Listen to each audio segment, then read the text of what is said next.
We have to go again.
This is Olivia Doro for the World News Service. The United Nations has gathered in New York today to address the growing issue of climate change across the globe and the growing issue as well as the decreasing availability of non-renewable resources. Wells are running out of oil, and even the development of micro-fracking has failed to provide more than a short-term solution. So the complexities of the oil crisis seem beyond manageable. Oil prices continue to rise worldwide, and the economic impacts have been inescapable. Countries have now formed into two coalitions, one aligning with economic interests and other humanitarian issues. Brazil, meanwhile, seems to be trying to manipulate the system by presenting itself in both. Today, I'm joined by experts Jacqueline Ambrose, Professor of International Relations at Duke University, and Braden West, author of best-selling book, The Conservation of Global Economies. Jacqueline? Thank you, Olivia. The current lack of fossil fuels have put the world into an uproar. Countries who have converted to renewable resources have shown great success so far. That success will hopefully continue into the future.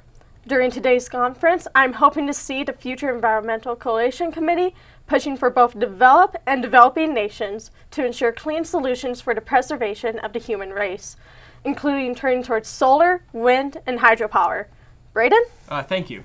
My hopes are a little different than yours. I believe that our delegates can reach an understanding that both solves the oil crisis, but also does not condemn the various oil-based economies around the world. If we suddenly take away the only source of income for many developing countries, we would start yet another refugee crisis that would further upset the global economy. Arctic drilling has shown to be a safe and profitable alternative to extracting from the fields in the Middle East. In addition, the cost of making renewable energy systems from scratch is nearly impossible in the places that are not prepared to do so without outside help. Thank you, Braden and Jacqueline. We'll be back at 10 with the latest updates and breaking news. This is the World News Service from New York.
has declared a refusal to move away from using oil as its primary source of energy. Braden, thoughts? I find it very surprising that Russia would not secure its position firmly about using oil, seeing how they have huge amounts of it and it already makes up a large portion of their economy. Saudi Arabia, however, made the smartest choice possible by staying with oil, seeing how it is the largest portion of their economy. Saudi Arabia standing by their oil-based economy is a predictable move, because their country has run off it for years. I think that they should consider slowly easing into renewable energy. That way they can still use their oil while they can, but also not be left behind when the oil reserves run dry. I am proud to hear, on the other hand, about the diplomatic tactics that Russia is employing in this conference. Having open discourse about the issues that are realistically occurring is crucial to finding a solution, and Russia's taking the lead on this will hopefully encourage others to do so as well. Thank you. This is the World News Service reporting from New York.